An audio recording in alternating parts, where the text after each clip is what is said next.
프랑스의 사상가인 폴 사르트르라는 분이 인생은 B와 D 사이의 C다, 그렇게 정의를 내렸습니다.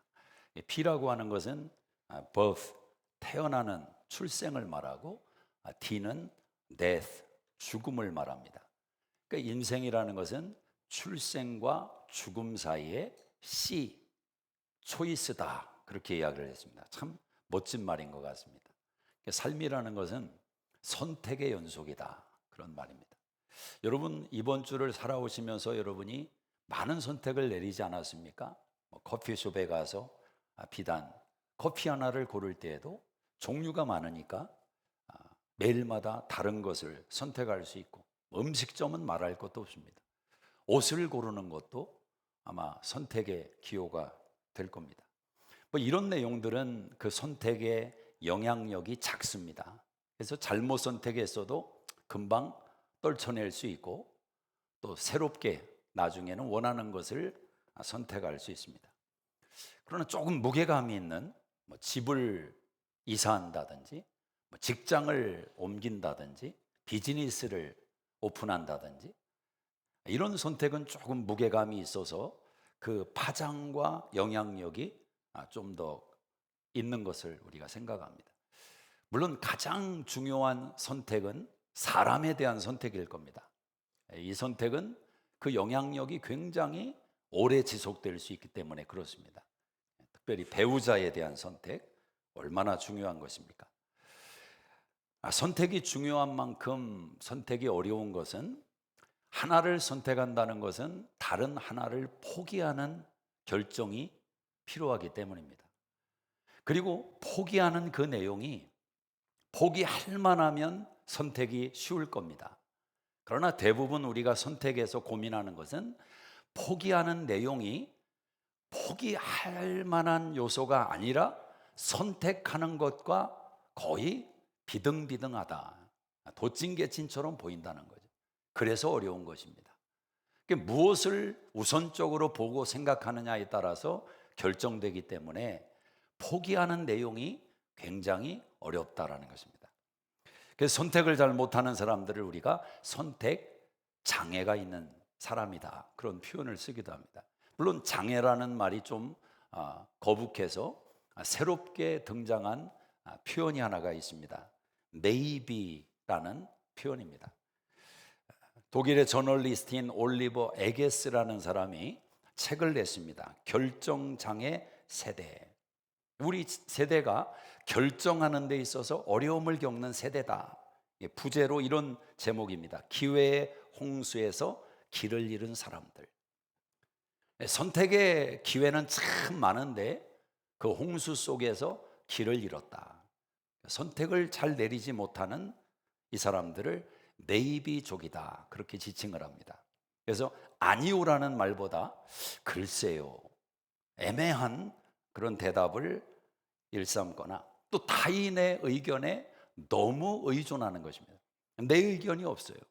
다른 사람들이 어떻게 생각하는지, 어떤 결정을 내리는지가 내 의견을 결정할 때가 대부분이다라는 거예요. 이런 사람들을 네이비족이다. 오늘 여러분에게 한 7가지의 상황을 한번 보여드리겠습니다. 혹시 여러분들이 내가 저럴 때가 있는 것 같다, 그런 느낌이 드는 게 있다면 한번 숫자를 매겨보시기 바랍니다. 첫 번째는 식사할 때 타인이 정해준 메뉴를 먹는다. 누가 이렇게 말하잖아요. 오늘 이거 드세요, 그냥 이거 맛있는 것 같아요. 아무 생각 없이 그래요, 그걸로 하지요. 이렇게 선택을, 다른 사람들이 메뉴를 선택해주는 경향이 있다, 그런 경험들이 종종 일어난다. 두 번째는 옷이나 물건을 살 때 남에게 꼭 물어보고 선택한다. 여보, 나 옷 어떤 색깔로 살까? 어떤 옷을 살까? 이렇게 물어보고 자기가 원하는 것, 자기 생각의 기호를 배제하고 물어보는 것이 우선적일 때가 많은. 세 번째는 질문을 받으면 글쎄, 아마도 라고 얼버무릴 때가 많다. 조금 그런 경향이 있으면 여러분이 한번 세보시기를 바랍니다. 3가지 했어요. 네 번째는 사소한 감정을 부탁하는 글을 인터넷에 자주 올린다. 맘카페 같은 데 글을 써가지고 제가 요즘 힘들어요, 나와 같은 분 없나요? 뭐 위로를 엉뚱한 데서 받는 그런 자주 글을 올릴 때가 있다. 또 다섯 번째는 텔레비전 프로그램을 선택하지 못해 계속 채널을 돌린다. 리모컨이 구분이 안 갈 정도로 달아가지고 계속 돌려보는, 하나에 고정되지 못하고 리모컨을 자꾸 만지작거리는 습관이 있다. 여섯 번째는 선택을 강요받으면 극심한 스트레스를 받는다. 선택 자체를 힘들어하는 경향이 있다. 일곱 번째는 적절한 선택을 못해서 일상생활에 피해를 입은 적이 있다. 자, 일곱 가지를 했습니다. 여러분 몇 가지인지 여러분이 아십니다. 0에서 두 번, 두 가지, 두 개 정도 내가 저기에 속하는 것 같다. 그런 분들은 굉장히 선택을 명쾌하게 내리며 살아가는 부류의 사람이다 라는 겁니다. 세 가지에서 다섯 가지, 이렇게 읽다 보니까 내가 한 세 가지 정도, 다섯 가지 정도 속하는 것 같다. 그런 분들은 네이비족의 초입 단계에 들어선 사람들, 그런 분들입니다. 여섯 개가 넘는다, 이건 볼 거 없이 네이비족이다. 여러분 몇 개나 되는지 모르겠습니다. 자, 선택. 이번 주에도 여러분은 선택을 했습니다. 선택을 통해서 후회하는 분도 있고 선택을 통해서 기뻐하는 분도 있을 겁니다. 저는 지나간 시간에 대한 선택의 미련과 후회를 갖는 시간이 안 되기를 주의 이름으로 축복합니다. 지나간 시간에 대한 선택은 책임으로 받아들이고 지금부터 남은 생애를 향해서 어차피 수많은 선택을 내릴 것인데 어떻게 바른 선택을 내릴 것인가, 무엇을 어떻게 선택하느냐가 오늘 이 말씀을 통해 우리가 얻고자 하는 레슨입니다. 본문의 배경은 아브라함이 회복을 경험한 사건 후에 일어난 일입니다. 자, 아브라함이 갈대아 우르를 떠나서 가나안 땅에 왔습니다. 하나님의 약속을 믿고 가나안 땅에 왔습니다.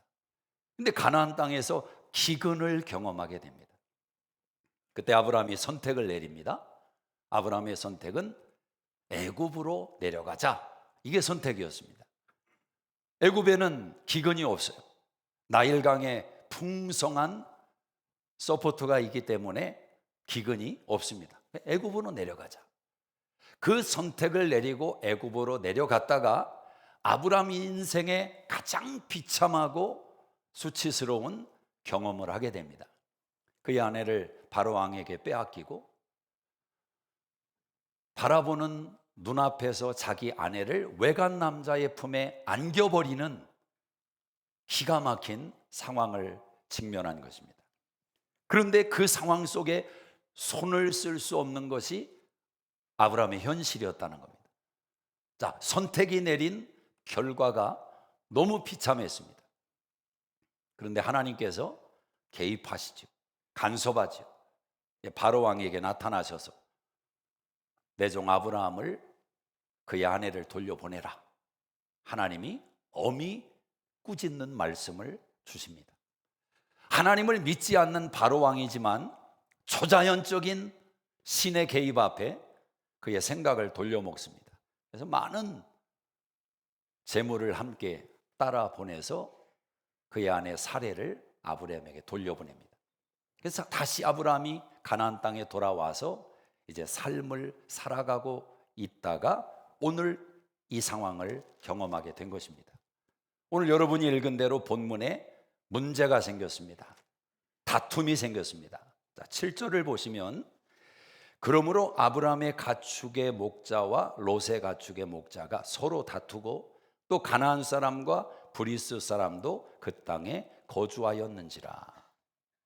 싸워야 될 대상이 아닌 가나안의 부족과의 싸움이 아니라 아브라함과 롯의 종들의 싸움이 진행됩니다. 어떤 싸움이 진행됐느냐? 서로 좋은 꼴을 먹일 자리를 차지하기 위해서 싸움을 벌이는 겁니다. 그러다 보니까 아브라함에게, 조카 롯에게 이 종들이 와서 막 항변하는 거죠. 주인님, 아니 주인님의 조카 롯의 종들이 자꾸 우리가 차지할 좋은 곳을 자기들 것이라고 차지합니다. 한번 좀 말씀해 주십시오. 저 안 되겠습니다. 조카 롯의 종들도 와서 또 조카 롯에게 항변하는 겁니다. 아니, 아브람 삼촌의 종들이 좋은 것만 있으면 다 자기들이 먼저 차지하려고 합니다. 좀 어떻게 좀 해 주십시오. 우리가 이 가축을 먹이는 것이 참 힘이 듭니다. 서로 간에 언성이 높아지고 다툼이 일어났습니다. 왜 다툼이 일어났는가? 오늘 2절에 보면은 원인이 이렇게 나와 있습니다. 아브라함에게 가축과 은과 금이 풍부하였더라. 많아진 것이 원인이었고 문제였습니다. 물론 많아지고 풍성한 것이 꼭 갈등과 다툼의 이유가 될 수는 없습니다. 그러나 오늘 아브람과 조카 롯의 이 풍부함이라는 것은 저들이 열심을 내서 한 마음이 돼서 이뤄낸 결과가 아닙니다. 이것은 선택을 잘못 내리고 그 선택의 결과에 대한 책임을 하나님께서 회복시킨 결과로 얻은 물질이었습니다. 가축이었어요. 자기들의 수고 때문에 얻은 게 아니죠. 인생을 살아가다 보면 없을 때는 화목했고 없을 때에는 사랑하며 섬기며 살아가던 관계성이 풍부해짐으로 인해서 갈등이 야기되고 다툼과 나눔이 일어나는 일이 얼마나 빈번합니까? 하물며 선택을 잘못 내린 결과의 풍성함은 얼마나 더 무서운 것입니까? 자, 이 상황 속에서 아브라함이 선택을 내리는 것입니다. 이번에 한국 갔을 때 제가 살던 고향을 다녀왔습니다. 지금 세종시가 돼서 행정 수도가 되었습니다. 제 딸에게 아버지의 흔적을 좀 가르쳐 주려고 데려가서 여기가 아빠가 뛰어놀던 곳이다, 뭐 이렇게 설명을 하고 이야기를 해줬습니다. 사진도 찍고. 근데 좀 맛은 안 나더라고요. 왜냐하면 다 시멘트 바닥이고 건물이 들어서 있고 뭔가 좀 또랑이 있고 물가가 있고 논밭이 있어야 아빠가 저기서 개구리도 잡고 뱀도 잡고 이래야 와닿을 텐데 와닿는 좀 맛은 없었어요. 또 좀 설명을 해주고 사진을 찍었습니다. 저희 어머니로부터 또 그 고향 가족들에 대한 이야기를 또 듣습니다. 뭐 갈 때마다 듣는 얘기지만 조금씩 애드되는 이야기가 또 있더라고요. 누구네 집 셋째는 어떻게 됐다더라. 누구네 집은 이렇게 됐다더라. 근데 보면 땅을 보상받아서 갑자기 돈이 많이 생긴 가정들 치고 시간이 지나면서 멀쩡한 가정이 많지가 않습니다. 여러분도 그런 이야기는 많이 들으셨을 거예요. 그 풍부해진 결과가 갈등의 원인이 되는 것입니다. 아브라함 가정 속에도 물질이 문제가 되었습니다. 자, 이 상황 속에서 아브라함이 선택을 내리게 됩니다. 근데 이 선택은 그가 오래전에 내렸던 선택에 대한 수정이기도 합니다. 하나님께서 아브라함에게 갈대아우르를 떠날 때 어떤 말씀을 주셨습니까? 너의 본토 친척 아비 집을 떠나라. 이게 하나님의 명령이었습니다. 근데 아브라함은 조카 롯을 데려오는 선택을 내렸습니다. 엄밀하게 말하면 하나님의 명령에 불순종한 거죠. 지금 이 상황이 돼서야 아브라함은 또 선택을 내립니다. 그 선택은 하나님에게 순종했던 오리지널 그 순종의 자리로 나가는 것입니다. 오늘 이 본문을 통해서 저와 여러분 모두가 앞으로 살아가는 인생 속에서 우리가 내리는 수많은 선택들 속에 실패하지 않고 그 선택이 우리의 인생을 복되게 만들어가는 그런 결정적인 선택이 되도록 만드는 지혜를 얻고자 합니다. 롯과 아브라함의 선택은 현저하게 차이가 나기 때문에 그렇습니다. 자, 먼저 조카 롯의 선택을 한번 생각해 봅니다. 조카 롯은 두 가지를 기준으로 해서 선택을 내렸습니다. 그 첫 번째는 외모를 중심으로 선택을 내렸습니다. 외모를 중심으로. 자, 10절을 한번 같이 읽어보겠습니다. 10절 시작. 이에 롯이 눈을 들어 요단 지역을 바라본즉 소알까지 온 땅에 물이 넉넉하니 여호와께서 소돔과 고모라를 멸하시기 전이었으므로 여호와의 동산 같고 애굽 땅과 같았더라. 아브라함의 제안에 조카 롯이 선택의 기회를 딱 잡아버립니다. 네가 먼저 선택해라. 조카 롯은 조금도 망설이지 않고 자기가 선택권을 쥐어버립니다. 이게 롯의 선택입니다. 그는 어디를 선택했습니까? 요단 동편을, 요단 지역을 바라보는데 물이 넉넉하고 하나님이 멸망하시기 전이었으므로 여호와의 동산 같고 애굽 땅과 같았더라. 지금 롯이 선택하는 롯의 마음의 근저에 무엇이 가득한지 여러분 엿볼 수 있습니까? 욕심이 가득하다는, 욕심. 어떻게 알 수 있습니까? 삼촌이 선택권을 주었습니다. 만약 욕심이 없는 롯이라면 이렇게 선택해야 됩니다. 아니, 무슨 말씀을 하십니까? 삼촌이 먼저 선택해야죠. 어떻게 내가 먼저 선택을 합니까? 저는 삼촌의 선택 결정에 따르겠습니다. 이 선택을 해야 복이 되는 겁니다. 근데 욕심이 잉태에서 죄를 낳고 죄가 장성해서 사망을 낳는 것입니다. 그 기회를 자기가 먼저 잡아버립니다. 그리고 바라보니까 소돔 근처의 땅이 기가 막히게 멋들어진 겁니다. 여러분, 모든 사람이 보기에 좋은 선택의 장소와 선택의 내용은 축복이 아닐 수가 있는 거죠. 외모를 바라보고 선택하는 것에 맹점이 거기에 있습니다. 여호와의 동산 같고 애굽 땅과 같더라.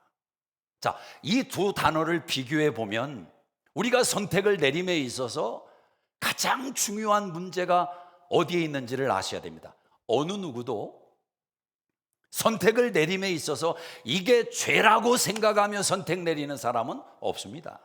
적어도 예수 믿는 사람들. 두 가지의 생각이 공존하는 겁니다. 에덴 동산 같고 애굽 땅과 같더라. 여기에 참 신비로운 것은 어떻게 하나님의 에덴 동산을 조카 롯이 고백하고 있는가, 생각하고 있는가. 우리는 알 수 있습니다.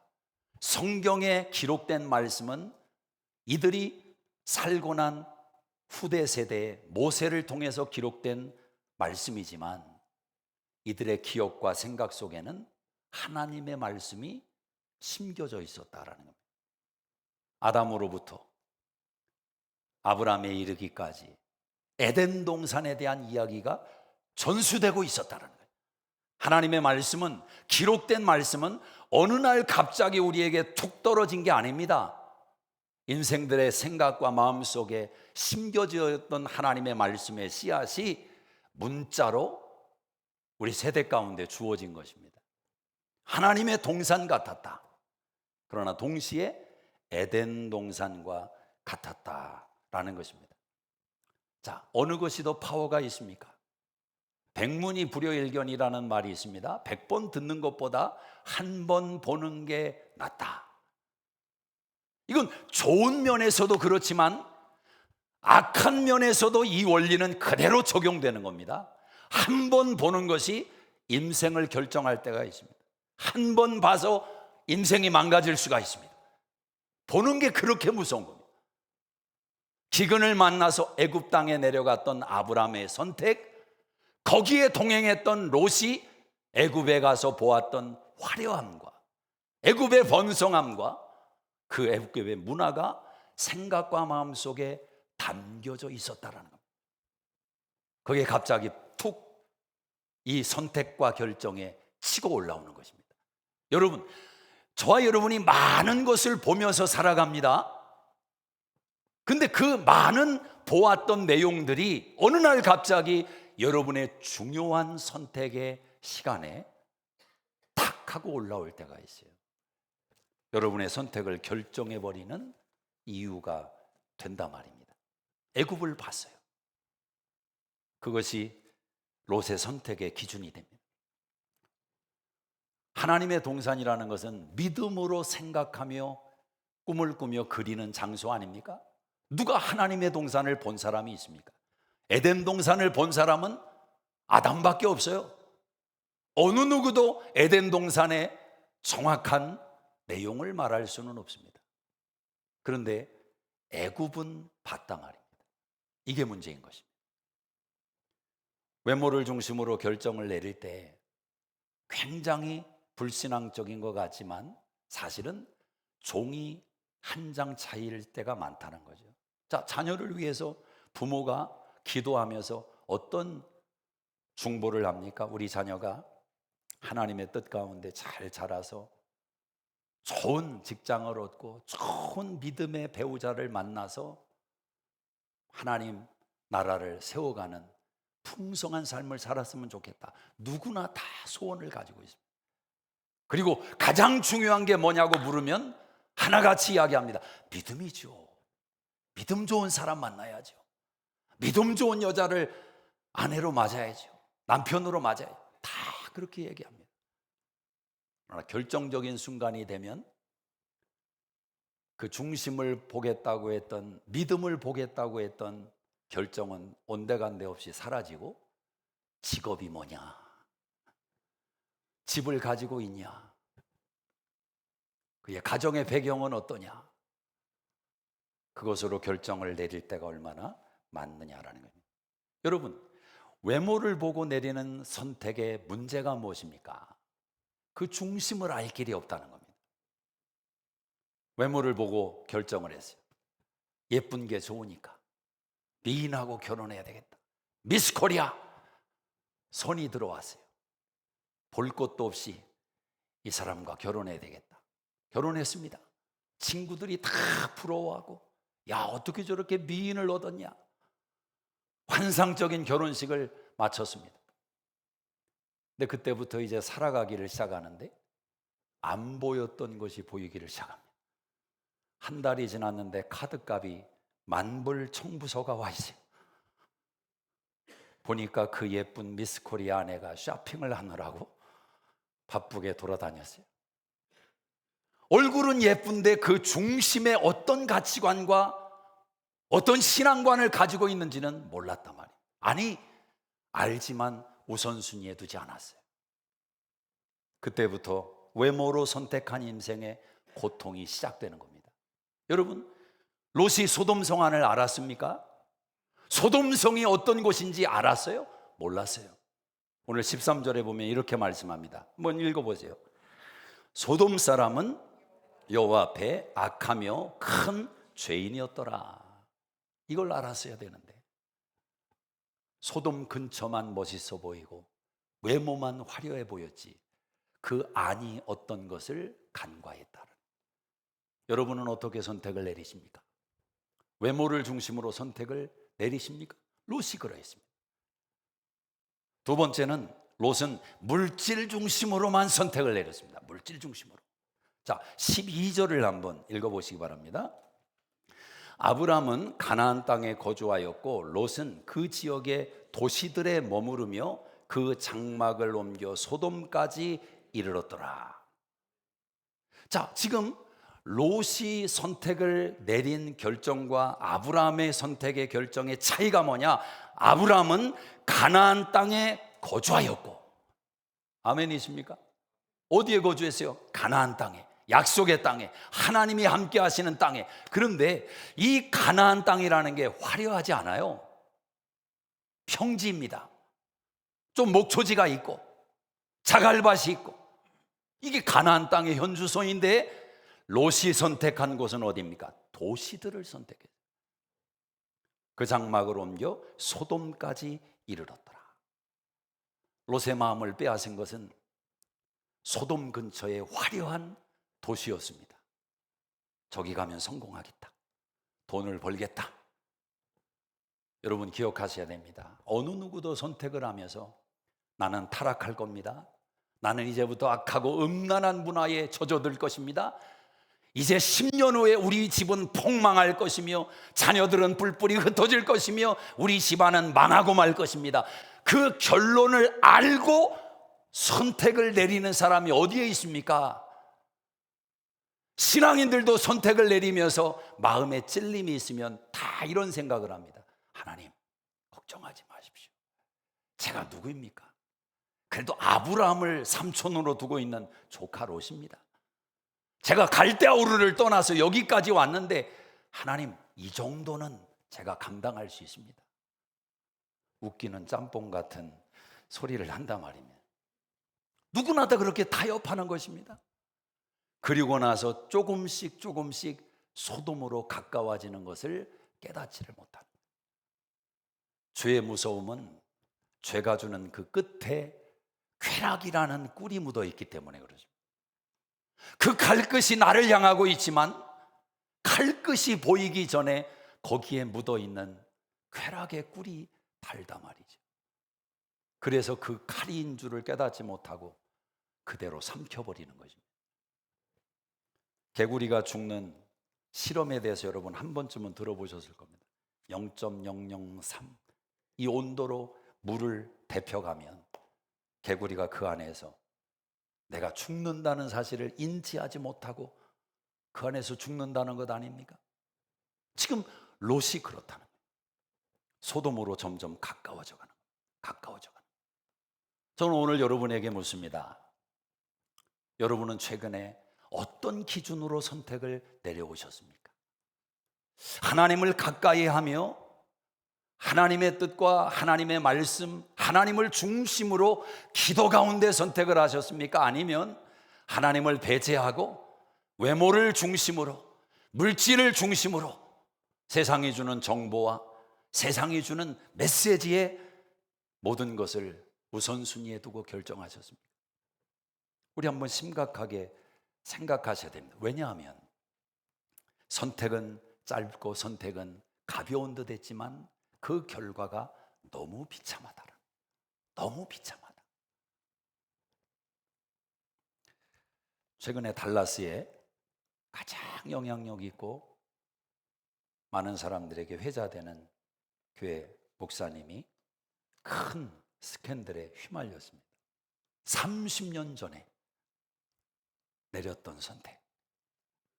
결혼했던 20대 중반의 사역자가 12살 되는 학생을 불합리하게 대했던 것입니다. 30년이 지났으니까 다 잊혀진 이야기 아닌가 그렇게 말할 수 있지만 12살이라는 문제 때문에 모든 것이 다 완벽하게 두 손 두 발을 다 들 수밖에 없는 것입니다. 그분은 종종 회개를 했습니다. 어떻게 회개를 했느냐? 제가 젊은 날에 젊은 여성과 부적절한 관계를 맺었습니다. 저는 그것이 아주 교묘한 사단의 속임수였다고 생각합니다. 왜냐하면 그 고백 때문에 그분은 더 큰 명성을 얻었고 더 많은 영향력과 더 많은 권세를 사람들로부터 부여받았기 때문에 그렇습니다. 저런 목회자가 어딨냐? 저렇게 정직하고 아니 어떻게 저런 부끄러운 이야기를 저렇게 고백할 수 있느냐?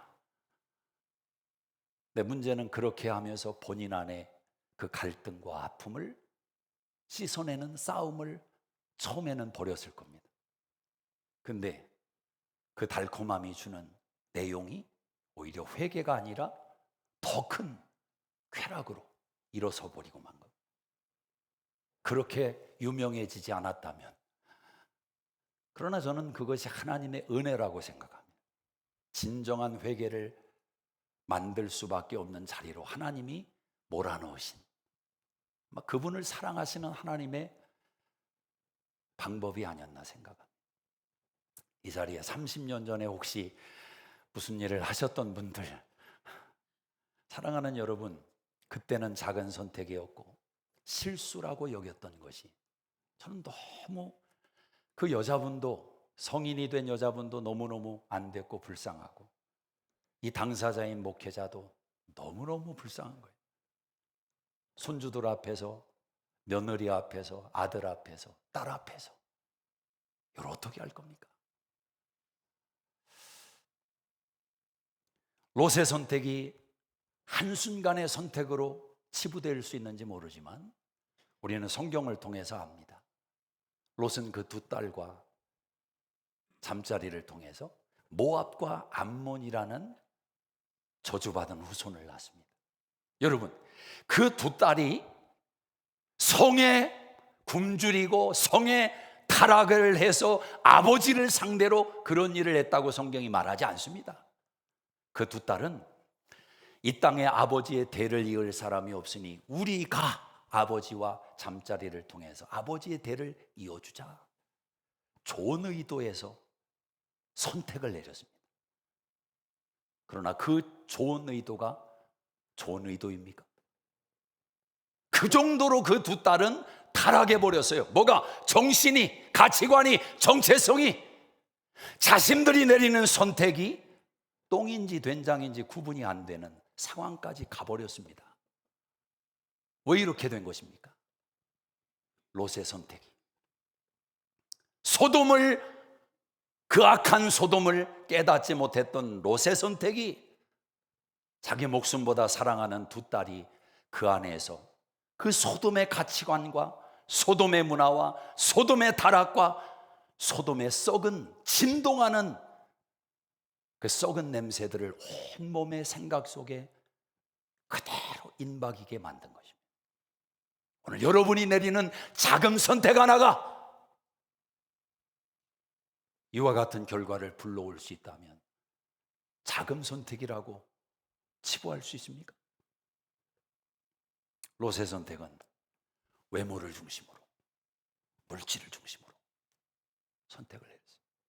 자, 이런 반면에 오늘 우리가 본받기를 원하고 마음에 담기를 원하는 아브라함의 선택을 보자는 겁니다. 여러분, 아브라함의 선택은 조카 롯에게 선택권을 내어주는 선택을 내렸습니다. 이것도 선택이지요. 네가 먼저 선택해라. 그 선택을 아브라함이 내렸습니다. 여러분, 아브라함이라고 요단 동편이 좋은 것을 몰랐겠습니까? 가축을 키우기에는 어떤 환경이 유리하다는 것을 몰랐겠습니까? 아브라함이 외모를 보지 못하는 장님입니까? 아브라함도 지혜가 있고 분석력이 있고 탁월한 사람인데 다 알지요. 그런데 아브라함은 어떤 선택을 내리느냐? 선택권을 주는 선택을 내립니다. 양보하는 선택을 내립니다. 네가 동으로 가면 나는 서로 간다. 네가 북으로 가면 나는 남으로 간다. 네가 우로 가면 나는 좌할 것이다. 도대체 아브라함은 어떻게 이런 선택을 내릴 수 있느냐 말이죠. 이 넓은 가슴이 그저 배려심이 많고 그저 마음이 좀 다른 사람보다 온유하고 크기 때문에 이런 선택이 가능한 것인가? 도대체 이 선택은 어디서부터 온 것인가? 여기 중요한 것이 있습니다. 아브라함은 하나님을 선택했기 때문에 그렇습니다. 하나님을 선택했기 때문에. 하나님을 체험해 버렸어요. 내가 듣고만 있던 하나님이 내 현실 속에 나타났습니다. 내 아내를 눈앞에서 남의 외간 남자의 품에 안겨버리고 손 하나 까딱하지 못하는 맥없이 무기력한 자신을 한탄하고 있는 그 현실 속에 하나님이, 전능하신 하나님이 나타나셔서 나의 인생의 그 문제를 싹 해결해 버렸어요. 그 수치를 다 회복시켜 주시고, 아브라함은 그 하나님을 눈앞에서 만나버렸어요. 히브리서 11장 6절의 말씀 기억하십니까? 하나님이 기뻐하는 믿음은 하나님이 반드시 계신 것과 자기를 찾는 자들에게 상 주시는 이심을 믿어야 할지니라. 하나님이 계심을 경험해 버렸어요. 이게 아브라함의 인생을 뒤바꿔 버린 겁니다. 하나님을 선택하게 만든 거예요. 자, 그런데 여러분, 하나님을 선택한다는 게 뭔가 좀 알듯하면서도 와닿지 않는 표현일 수 있습니다. 그렇죠? 하나님을 선택한다는 게 뭔가 조금 더 한 발자국 들어가서 생각해 보면 바로 이런 내용을 말하는 겁니다. 하나님을 선택한다는 것은 하나님의 성품을 신뢰하는 것, 하나님의 성품을. 여러분의 하나님은 어떤 분이십니까? 예레미야 29장 11절에 중요한 말씀이죠. 너희를 향한 나의 생각을 내가 아노니 저주가 아니라 미래와 희망을 주는 것이다. 믿습니까? 이게 하나님의 성품이라는 겁니다. 하나님은 사랑이시고, 하나님은 성실하시고, 하나님은 신실하시고, 당신의 자녀를 돌보시는 일을 절대로 포기하지 않는 하나님. 잠을 주무시지 않고 눈을 떼지 않고 불꽃 같은 눈으로 지켜주시는 하나님. 비록 우리가 하나님을 떠나는 선택을 내릴지라도 하나님 그분은 자신의 마음에서 우리를 절대 포기하지 않는 하나님의 성품. 이걸 신뢰하는 겁니다. 하나님의 성품을. 하나님을 선택한다는 것은 두 번째로 기도를 선택하는 것입니다. 여러분 14절을 한번 보세요. 14절 같이 한번 읽습니다. 롯이 아브람을 떠난 후에 여호와께서 아브람에게 이르시되 너는 눈을 들어 너 있는 곳에서 북쪽과 남쪽 그리고 동쪽과 서쪽을 바라보라. 보이는 땅을 내가 너와 네 자손에게 주리니 영원히 이르리라. 아브라함이 하나님을 선택했습니다. 하나님께서 아브라함에게 이렇게 말씀하십니다. 동서남북을 눈을 들어 바라보라. 기도가 뭐라고요? 기도는 바라보는 것입니다. 하나님을 바라보는 것입니다. 기도는 하나님과 대화입니다. 그분이 계시지 않다고 생각하는 사람이 어떻게 대화를 겁니까? 정신 나갔지. 그분이 계시기 때문에 기도하는 것이고, 그분이 살아계시기 때문에 대화하는 것이고, 그분이 좋은 것을 주시기 때문에 그분에게 구하는 것입니다. 동서남북을 바라봐라. 기도가 선택이라는 것입니다. 우리 주님은 기도를 가르치시면서 이 단어를 첨가해서 우리의 기도의 맛을 우려내셨습니다. 그 단어가 뭐냐? 항상 쉬지 말고, 항상 쉬지 말고. 이 두 가지를 첨가해야 우리의 기도의 맛이 우러난다는 겁니다. 여러분, 쉬지 말고 항상 기도하는 사람은 어떤 은혜가 있느냐? 그가 선택하는 모든 일들 속에 성실하신 하나님의 은혜와 축복을 경험하는 결과를 얻게 된다. 제가 여러분에게 말씀드립니다. 죄가 아니고, 여러분이 생각할 때 이건 죄가 아니고, 그러나 선명하게 와닿지는 않지만 그런 어떤 마음의 소원이 생겼어요. 마음의 열망이 생겼어요. 그 내용을 가지고 여러분이 쉬지 않고 항상 기도하면 반드시 하나님은 여러분의 소원을 이루십니다. 여러분이 생각한 그대로 이루실 수도 있고, 여러분이 상상하지 못했던 더 좋은 것으로 하나님이 이루십니다. 쉬지 않고 항상 기도하면. 왜냐하면 기도가 선택이기 때문에 하나님을 선택하는 거예요. 하나님을 바라보는 거예요. 그래서 포기하지 않고 기도하는 것이 중요하고, 쉬지 않고 기도하는 것이 중요하고, 기도에 전념하는 것이 그래서 중요합니다. 기도에 전념하는, 하나님을 선택하는 것은 기도를 선택하는 겁니다. 기도가 선택이에요. 마지막 세 번째, 하나님을 선택하는 것은 하나님의 약속을 붙드는 것입니다. 하나님의 약속을 붙드는 거예요. 갈대아 우르를 떠나서 가나안 땅에 올 때 아브라함은 붙든 게 한 가지밖에 없습니다. 약속이었습니다. 말씀을 붙잡고, 하나님의 약속을 붙잡고, 땅의 모래알보다, 바닷가의 모래알보다, 하늘의 별보다 더 많은 자손을 주시며 복의 근원을 삼고 머리가 되게 하시고 온 세상을 축복하는, 너를 축복하는 자에게 내가 복을 내리고 너를 저주하는 자에게 내가 저주할 것이다. 이 약속의 어마어마한 약속을 가슴에 담고 혈혈단신 아브라함이 가나안 땅에 왔단 말입니다. 아브라함의 연약함이 그 약속을 붙드는 데 있어서 지치고 힘든 적은 있지만, 히브리서 6장에서 성경은 이렇게 말합니다. 아브라함이 오래 참아 하나님의 복을 받았다라는 것입니다. 여러분, 약속은 인내함으로 복을 받는 것입니다. 아니, 오늘 이루어지를 약속하면서 인내하라고 할 필요가 있습니까? 내일 이루어지를 말하면서 인내하라고 말할 필요가 있어요? 인내라는 것은 내 시간 수첩에, 내 시간 계획표에, 달력에 헤아릴 수 없는 하나님 영역의 시간 속에 담겨 있는 것이기 때문에 내 쪽에서는 인내라는 단어밖에는 붙들 수가 없는, 이게 약속이에요. 내가 정해놓고 열흘, 1년, 한 달, 이건 약속이 아닙니다. 협박이지, 협박. 하나님, 이때까지 안 이루어 주시면 이거 좀 심각합니다. 협박이지 약속이 아니에요. 약속은 그래서 힘든 겁니다. 약속을 붙드는 게 쉬운 게 아니에요. 인내해야 되니까. 하나님, 언제입니까? 오늘입니까? 내일입니까? 도대체 하나님 언제 이루어 주실 겁니까? 이게 약속을 붙든 사람들의 반응이라고. 오늘 15절을 한번 보세요. 15절 같이 읽습니다. 시작.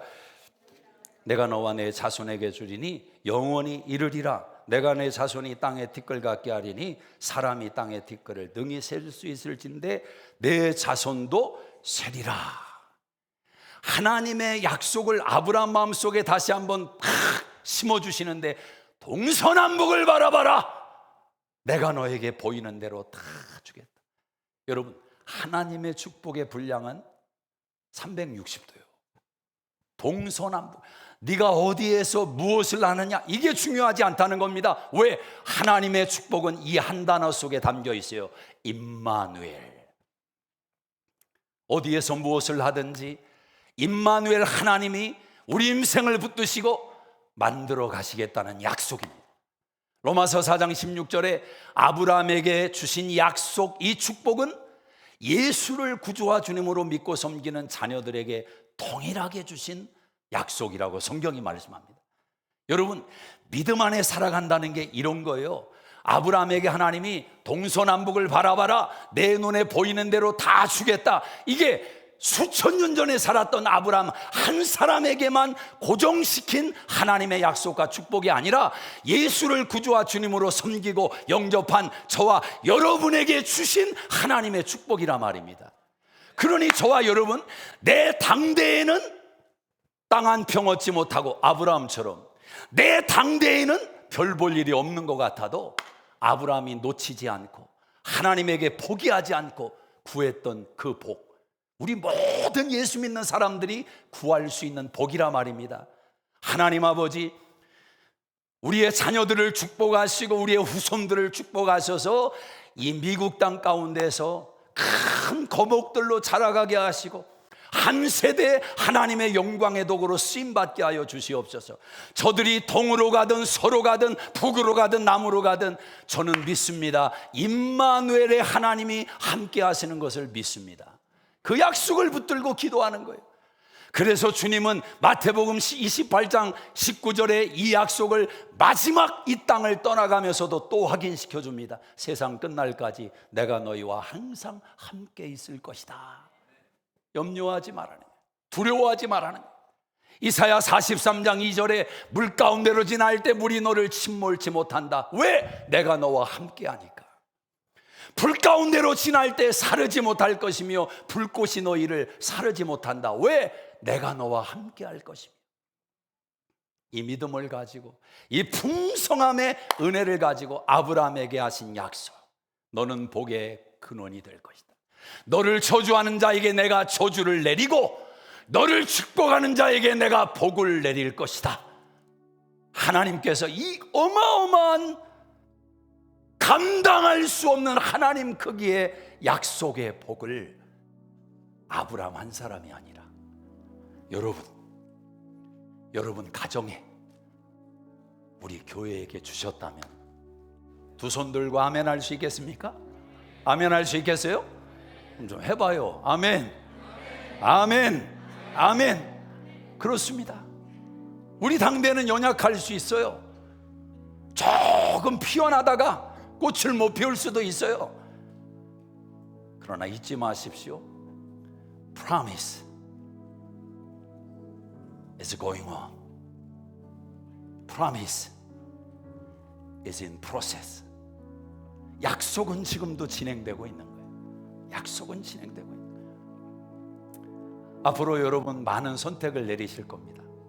작은 선택들도 있고 굵직굵직한 선택이 여러분 가정 안에, 여러분 인생 안에 찾아올 겁니다. 과거의 전철을 반복하지 마세요. 성경으로 들어가셔서 아브라함을 붙들고 씨름하세요. 하나님, 중요한 선택 앞에 서 있는데 저에게 지혜를 주세요.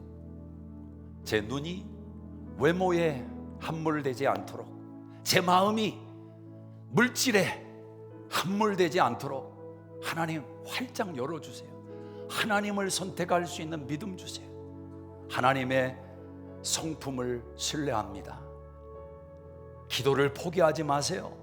약속을 붙들고 기대하며 하나님께 나아가세요.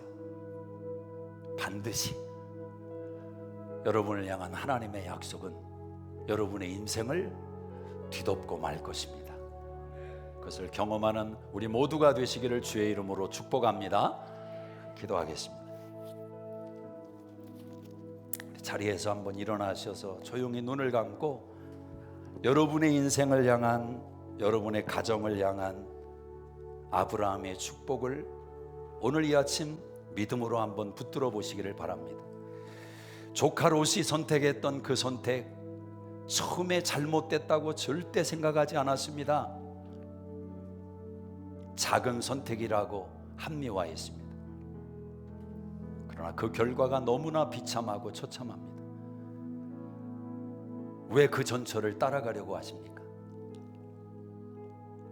아브라함이 내렸던 선택은 바보의 선택입니다. 왜냐하면 선택권을 내어줬으니까. 어리석은 선택입니다. 세상 물정을 모르는 선택같이 보입니다. 그러나 그렇지 않습니다. 아브라함은 조카 롯보다 더 빠른 선택을 내렸고 더 온전한 선택을 내렸습니다. 하나님을 선택했습니다. 여러분, 하나님을 신뢰하고 하나님의 약속을 붙들고 포기하지 않는 기도 속에 하나님과 함께 살아가고 나아간다면 우리의 모든 선택 속에서 하나님의 나라가, 하나님의 선물이 나타나고 확장되는 은혜를 경험할 줄로 믿습니다. 하나님, 그 지혜를 부어 주시옵소서. 하나님, 우리의 삶 속에